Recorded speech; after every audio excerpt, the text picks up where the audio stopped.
Hello everyone. Sorry, I don't have much energy today. Like I said, I've been going through some health issues lately. Not just health issues. Like I got my vaccine the other day, and now I'm dealing with bloody side effects. I have a very high fever. Everything hurts. I feel like my entire body is gonna break down. So I'm not gonna be able to make like a very long or a very detailed video for you guys. So let's just take a look at the introduction first. So Ranga's marriage is an interesting story of how a person manipulates to get a young boy married to an 11-year-old girl in a village. Now, you people asked me why I didn't want to teach this chapter or why I didn't want to address this chapter. Is exactly why. Like, this is a chapter about child marriage, and it's portrayed in a positive light somehow. Like, somehow this dude, he's from a different time. I get it. Like, he was born in 1891, so I understand like why he would believe that way. Like, because my grandmother got married when she was like what 16 or 14 or something like that, some stupid shit. So the issue here is that's the reason why I don't want to address this chapter is because it's provided in a way like it's supposed to be like this charming village tale of this guy trying to get this dude married. But at the same time, like think about it. Like we are in 2021 now, and we should be able to critically examine our literature, right? So this is basically a highly sexist story. Like that's an 11-year-old girl that he wants to get married to a man who's probably 20 in his early 20s, 21, 22. Do you realize how weird that is? And I know it's weird for us now, but at a certain point in our country's history, that was normal. That was like everyday behavior. That was considered, what would happen. Oh, you're gonna get married. Oh, she's 11 years old. Let's get her married. Or she's 12 years old. Let's get her married. Oh, your daughter is 15. She's still not married. What the hell? So that was like the reality of living in our country. That's the reality for a lot of women, even now in places in our country. Like things haven't changed really that much. In a lot of places, women are still, under the control of male figures in their family or male figures in the society. They're not allowed to step outside their houses. They're not allowed to work. As you've heard, like places like UP, places like Haryana, women can't even wear jeans. They can't have mobiles. They get killed if they go out with a guy or something, which is what I don't understand. It's like, why is everybody so obsessed with controlling women? Like, why is everybody so obsessed with what women can do and can't do? Like, I really do not understand this concept. Like let them be whatever they want to do. Like how is it bothering you if a girl is wearing jeans or if a girl is wearing revealing clothes? Like how is that bothering you? How is that affecting your life? Like somebody please explain to me, like how does that bother anybody?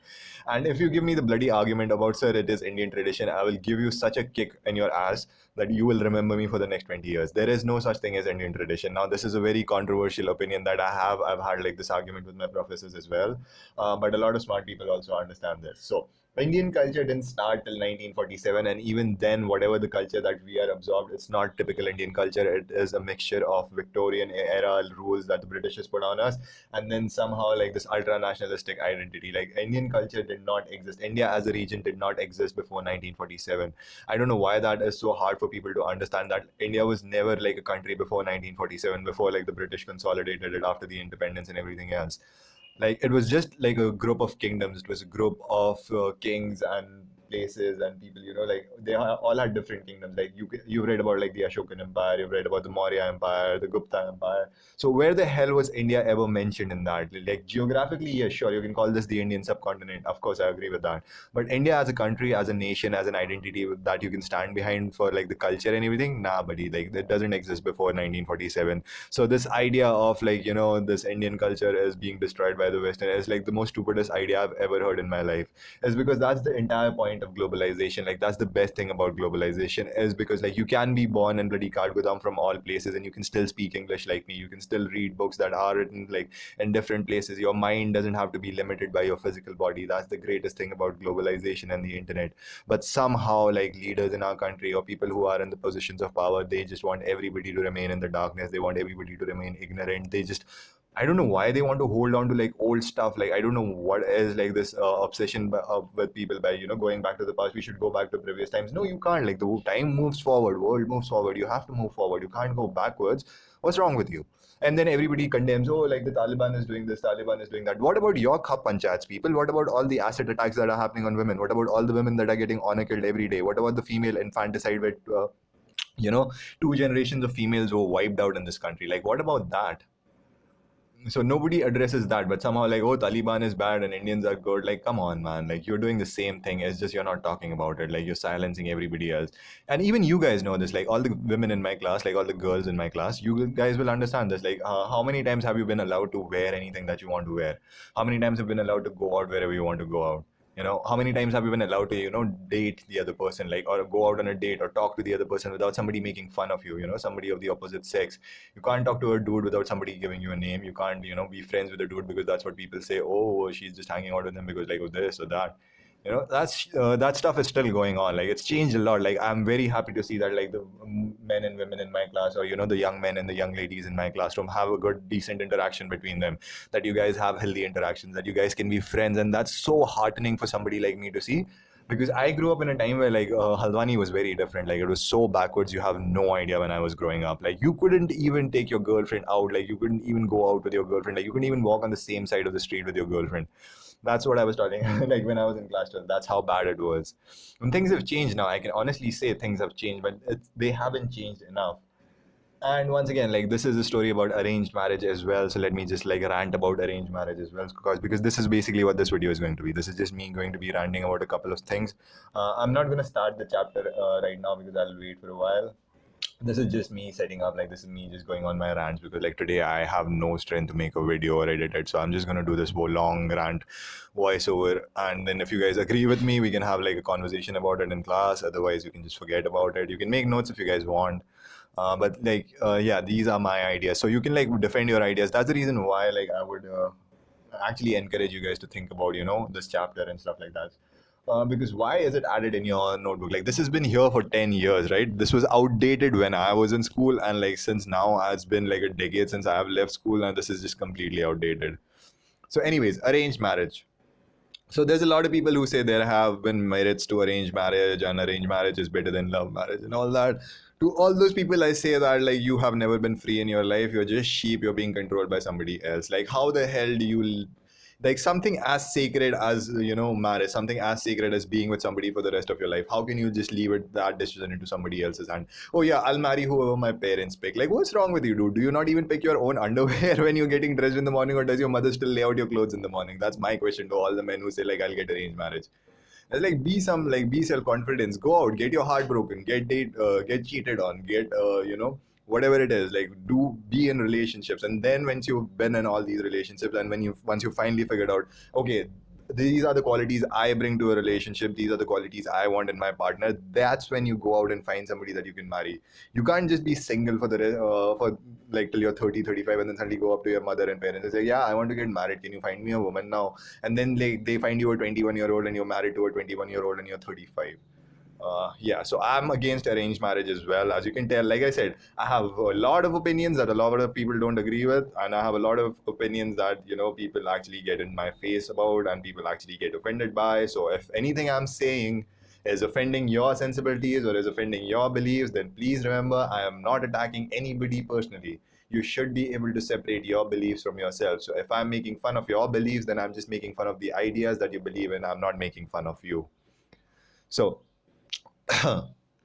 he resolves to get the boy married to a very young, immature, 11-year-old girl. Right? Just reading that gives me the creeps. This introduction that is on the screen. Like, he has peaked to hear his ideas about marriage. He resolves to get the boy married to a very young and immature 11-year-old girl. Like, can you imagine 11-year-old girl? What 11-year-old in the right time? Like, what 11-year-old knows about marriage or anything else for that matter? That's an 11-year-old.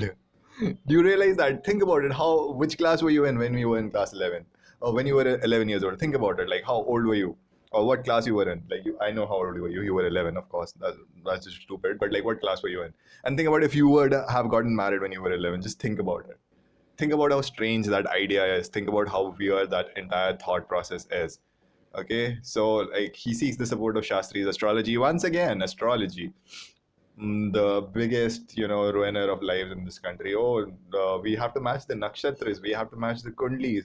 That's that somehow the random positions of the stars in the sky while you were born are going to affect the rest of your life. Like somehow that works. Like I don't think people understood like that, like stars and everything else, like how far away they actually are back in the day. So suddenly they made astrology, and now people don't really question it because everybody's like, oh, I'm a Leo, I'm a this, I'm a that, I'm a Mangalik, I'm that. Oh my goodness, just kill yourself, people, if you believe in that stuff. Like, not you, my kids. Like, I know I say that stuff a lot, like kill yourself. Like, I'm not actually meaning, like, I'm not actually wishing death upon anybody. That's just an insult. You say like kill yourself, that means like whatever you're saying is so dumb that you should kill yourself before saying it. So that's just that. I'm not actually trying to kill somebody. So yeah, this is the introduction to Ranga's marriage.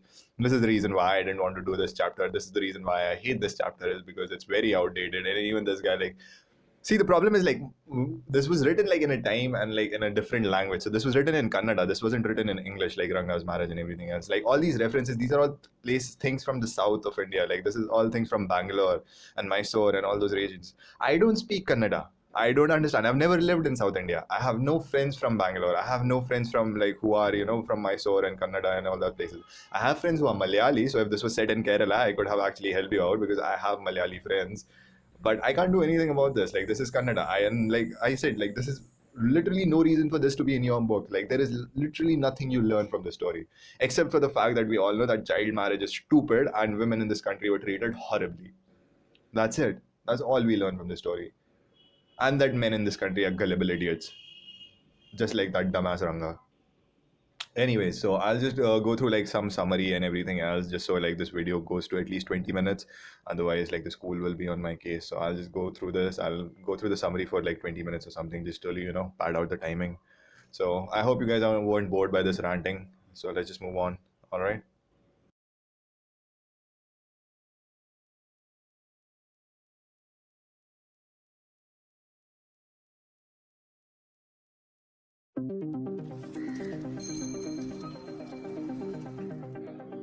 আমার নাম মৌসুমী দাস, আমার বয়স 16।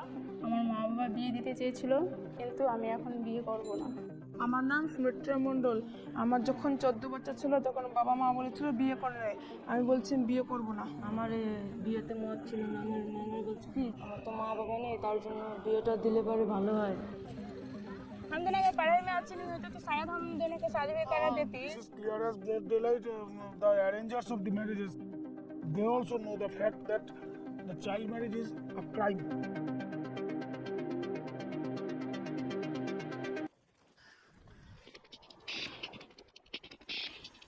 In our country, there are some basic freedoms that we take for granted that others find absolutely impossible to achieve. Those fighting for these basic rights face hurdles because of the society that we live in, the age-old traditions that still govern us, and in some cases, laws and legislations that have been put in place. This is Roadblock, where Vice India looks at what might be blocking people from leading the lives they want to lead. This isn't a guide to our problems. This is a guide to how people navigate life around them.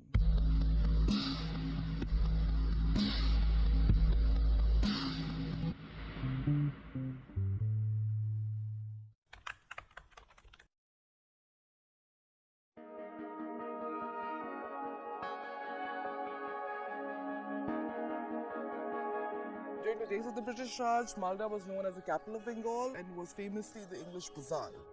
Those days it was known for its trade routes, its silk business, as well as mangoes. Now it's infamously known for drug trafficking, fake currency, and more importantly, child marriage. Statistically speaking though, in India at least 27% of girls are married below the age of 18. Here in Malda, however, more than half of them are married as child brides. We traveled to Dala, a small village in the outskirts of Malda, where I'll be meeting one of the students, Priyanka. She's just recently turned 15 and seems to be getting pressures already from her family to get married, although she doesn't want to. The school is where we'll be meeting because that's a safe space for her. आप कौन सी class में हो? 9 में। क्या यहाँ पे बच्चों की शादी कराना, जल्दी शादी कराना काफ़ी कॉमन है क्या? हाँ। आपके दोस्त में से कितनियों की शादी हो चुकी है या न कि कराने की कोशिश की गई है? 3 জনের বিয়ে ঠিক হয়েছিল, তারপর ওরা বিয়েতে রাজি হয়নি। आप पे भी क्या आपके जो परिवार वालों से दबाव आया था शादी करने का? আমার বিয়েতে মত ছিল না। আমার মামারা বলছে কি যে আমার তো মা বাবা নেই, তার জন্য বিয়েটা দিলে পরে ভালো হয়। ছেলের বাড়ি অনেক একটু বড় লোক আছে তো। দিদাকে বললাম যে আমি পড়াশোনা করবো, তারপরে 18 বছর পর আমি বিয়ে করব। দিদা বললো না, তোর ভালোর জন্য এই বিয়েটা দেওয়া হচ্ছে। স্যার লাইনই বলেছিল যে কারো যদি বিয়ে হয় তাহলে আমাদের জানাতে। তারপর স্যার আমাদের বাড়ির এখানে যায়, ওরা আটকায় বিয়েটা। স্যার বলেছিল যে হোস্টেলে পাঠাবে। দিদা বলে কি যে কবে পাঠাবে তারাও তোরা জিজ্ঞেস কর, মানে ঘর থেকে মানে তাড়ানোর জন্য ওরা উঠে পড়ে লেগেছে। এখানে থাকতে আমার একটুও ভালো লাগে না, প্রতিদিন গাল শোনায় আমাকে। The boy Priyanka's family had chosen is 25 years old. Priyanka is only 15. She had no one to turn for help but the school authorities.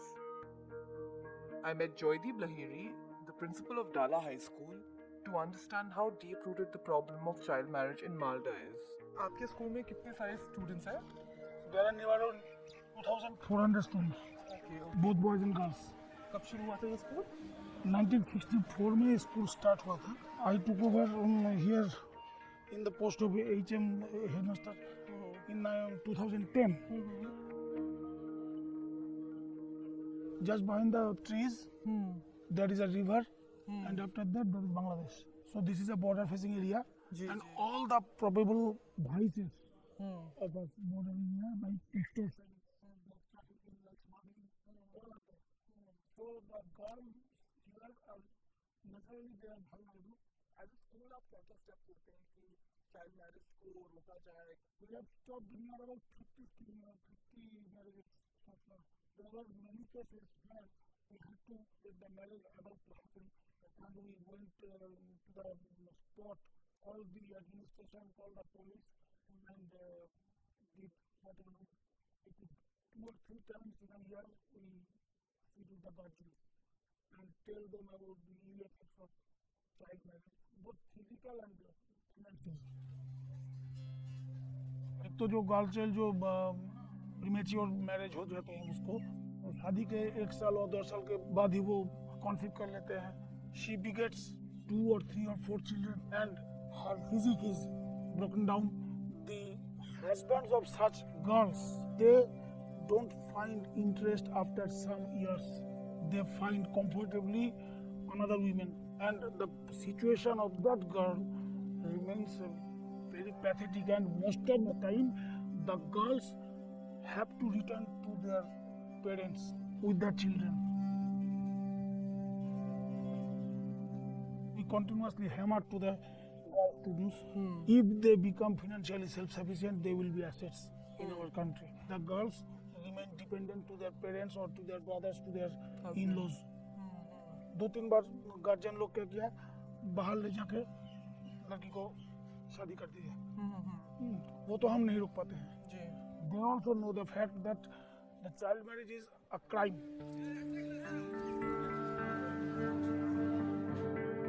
There's a whole range of trauma that childhood brides undergo.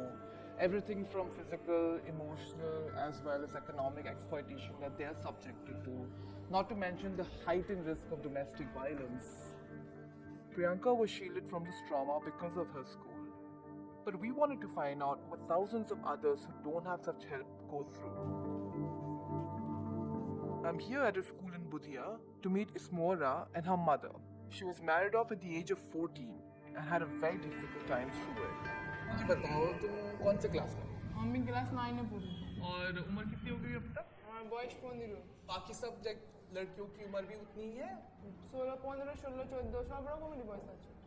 दीदी आप मुझे बताइए कहाँ तक सोचा है कि आपकी बेटियों को पढ़ाना चाहिए? মেয়ে যতদূর পারবে ততদূরই পড়াবে। আমার যেমন ছেলের বিয়ে দিয়েছি, বৌমা এখন পড়ছে। बहू की कितनी उम्र है? 17 বছর। अगर आप ये मानते हैं कि आपकी बेटी जहाँ तक पढ़ना चाहती है वो उसको पढ़ाएंगे, तो उसकी शादी आपने फिर फिक्स क्यों की थी? ও কাজটা এলো, ওটাও আমরা ভাবতে পারিনি যে আমার মেয়েকে পড়াবার কথা ছিল। বললো যে পড়িবে, 1 মাস স্কুল আসা যাওয়া করতে দিয়েছে, তার বাদে বললো যে আমরা আর পড়াবো না। পড়া বাদ দিয়েও দিলে আর আমার মেয়েকে জ্বালা যন্ত্রণাও করতে লাগলো। আটকে দিলাম। এসে বললো যে আপনার মেয়ে পাঠাবে পাঠাও না পাঠাবে আবার ডিভোর্স নিয়ে নাও। আমরা ডিভোর্স নিয়ে নিলাম। Yaspora was a lot more quiet and hesitant in the presence of her mom. So we took a walk behind her school where she told me her side of the story. আমার দাদারা বকেছিল যে বিয়ে দিতে হবে না, কিন্তু আমার মারা শুনেনি। বলছে যে বিয়ে এখন বিয়ের কাজ আসছে, এখন দিয়ে দিই। এখন বুঝতে পারছি যে দিয়ে কি ক্ষতি করেছি। किस वजह से आपकी शादी कराना चाहते थे उससे? আমাদের ওখানে একটা ছেলে আমাকে ভালোবাসতো, তো ওর জন্য বলছি যে ওর মা বাবা বিয়ে দেবে না আমার সঙ্গে, মানে অনেক খারাপ করে গাল দিচ্ছে আমাকে। তো বলছি যে বিয়ে দিয়ে দেবো, তাহলে আর গাল শুনতে হবে না বা মানুষের কাছে খারাপও হবে না, তার জন্য দিয়ে দিয়েছিল। বা ওর সাথে এখন যদি পালিয়ে যায় তো ভাববে যে অনেক কিছু খারাপ খারাপ কথা বলবে, যে ওর মুখ মেয়ে পালিয়ে গেল, দুর্নাম হবে, বাবা মা মুখ ডুবাবি। তো আমি বলছি যে না, আমার বাবা মা যেখানে বিয়ে দেবে সেখানেই করবো, তার জন্য আমি সেখানেই করেছি। आपके निकाह के दिन बता सकते हैं इसके बारे में? ওদিনকে এসেছিল, পুলিশ এসেছিল। আমার যে মেয়েটার বয়স কত, 17 বছর বলেছে। আমার বাবা পুলিশ বলে গেল, তারপরে তোমার রাতের বিয়ে হয়েছিল। शौहर कितने साल आपसे बड़ा था? 21-22 হয়ে গেছিল। कैसा कैसा प्रॉब्लम आपको झेलना पड़ा था ससुराल में? আমার শাশুড়িটা অনেক বাজে বাজে কথা বলতো। তুই যদি বাদ হয়ে যাস সেন্ডেলে বাদ করে দেবো, আবার নতুন বৌমা নিয়ে আসবো, তুই তোর বাপের বাড়ি চলে যাচ্ছিস, তো আমরা ভালো থাকছি, আমার ছেলে ভালো থাকছে, তুই আসছিস তখন অশান্তি হয়েছে, ছেলেটাও ভালো নয়, খালাতে কথা শুনছে। কোনদিন বলবো না যে কেন গাল দিচ্ছি তুই আমার, কিছু করছিস। আর আমার সংসারে সন্দেহ করবে যে আমি কারোর সঙ্গে কথা বলছি নাকি। इतनी कम उम्र में शादी करके और ये सब झेल के आप पे क्या असर पड़ा है इसका सबका? আমার মনে ঘৃণা হতো যে আমার অল্প বয়সে বিয়ে দিয়ে দিয়েছে আমার মা বাবা। 13 বছর 14 বছর 15 বছর এরকম বয়সে বিয়ে দিয়ে দেয় মা বাবা, মাথার বোঝা কমে যাবে এরকম ভাবে মা বাবারা। আমার ভালো লাগতো না। It's clear that the problem here is a complex one, which is deeply rooted in society. And the lives of many girls like Ismora are uprooted regardless of their aspirations. आपकी शादी कब हुई थी फिर? আমার বিয়ে 15 বছর হয়ে গেছিল। 15 में. The practice of child marriage has been reinforced generation after generation and is now looked upon as normal.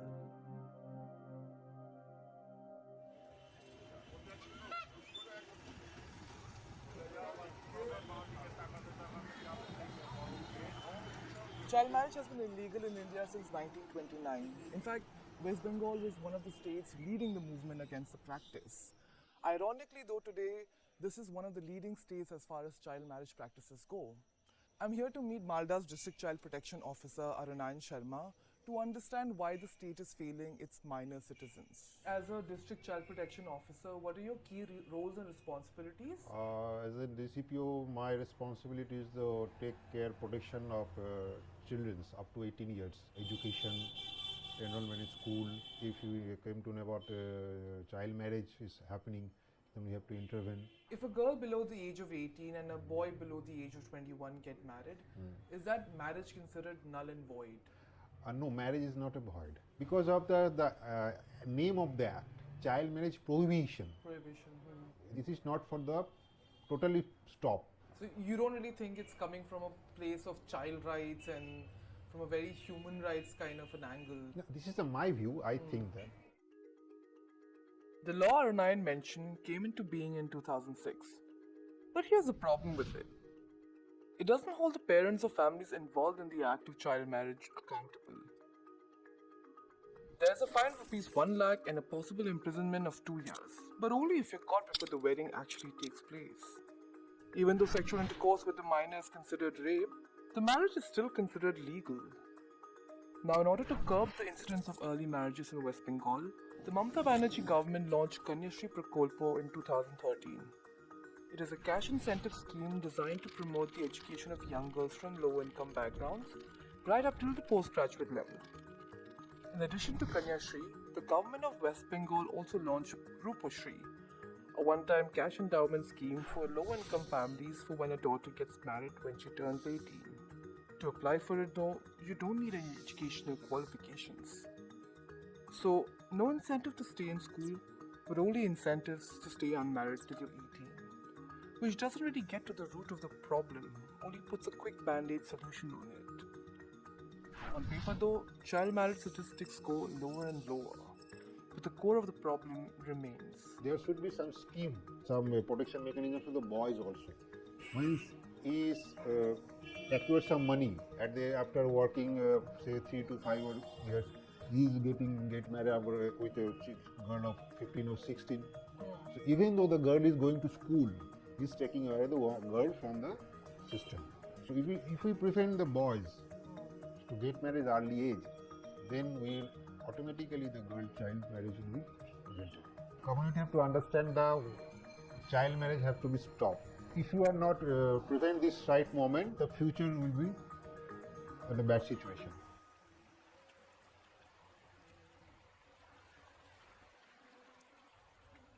After talking to Arunayan, I kind of got the feeling that the administration at work here is not really equipped to tackle the challenges that Malda poses. These women and these girls are left to fending for themselves and protecting themselves. Something they shouldn't have to do, but that's the only choice.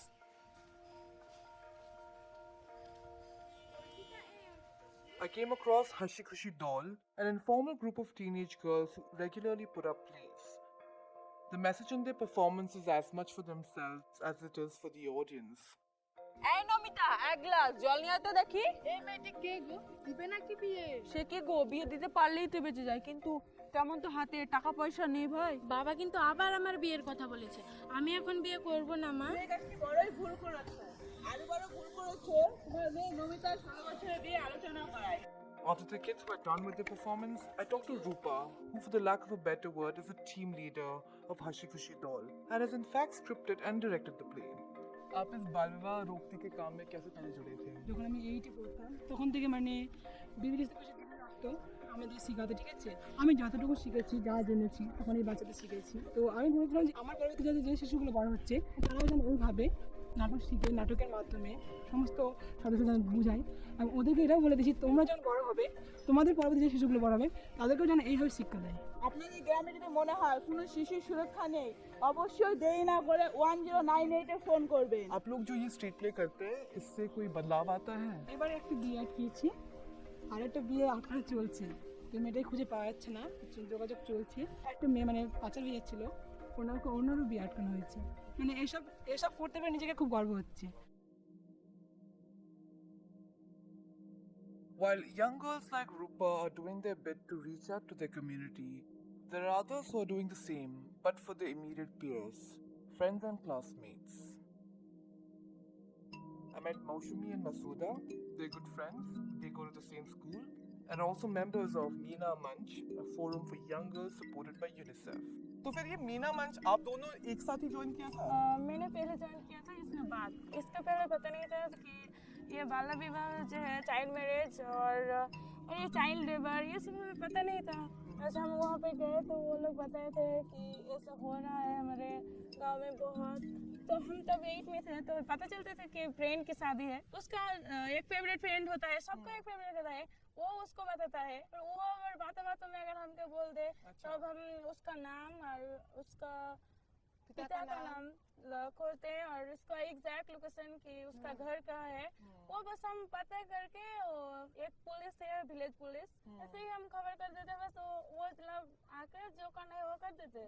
हम जब दिन में record कर लेते ना शादी, लेकिन रात में हो जाता है एकदम, अगर उसके मन में जोर हो तो वो हो जाता है। मीना मंच ज्वाइन करने से पहले क्या सोचा आपने? यही भी आपकी ही की किस्मत होगी कि आपकी भी शादी इसी उम्र में होगी? हम दोनों का पढ़ाई में अच्छे नहीं होते तो शायद हम दोनों की शादी भी करा देती, बट क्लास 8 में थी जब दूर से रिश्ता आई थी, बहुत अच्छा लड़का है, लेकिन लड़का भी बहुत छोटा था, क्लास 11 में पढ़ता था, इतना छोटा।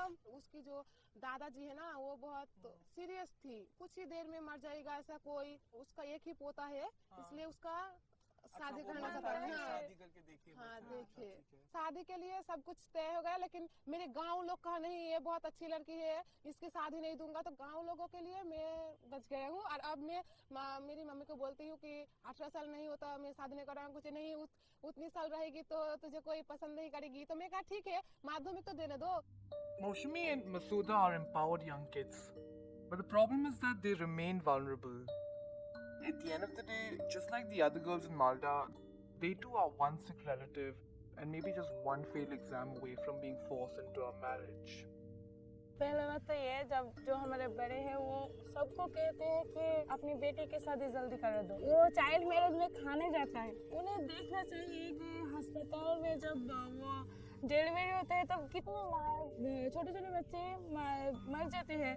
तो मेरा ऐसा मानना है कि पहले गांव वालों को ही समझना चाहिए। The basic right to choice and it's the basic right to childhood. That's what this whole fight is about. Despite laws being in place for the last 90 years and government also taking measures to step up, these women and children are still being caught in this vicious cycle of a system that is both the perpetrator as well as the victim. Because in this very setting, you have institutions, you have individuals, and children themselves fighting against this cycle, but also falling victim to it. There's no easy way to find a blame for this. It'll take years and like a lot of effort to dismantle this toxic cycle of tradition that's been going on for so long. It is a whole pile of contradictions that this country is. It's not who we meant to be, but this is who we are. This is India.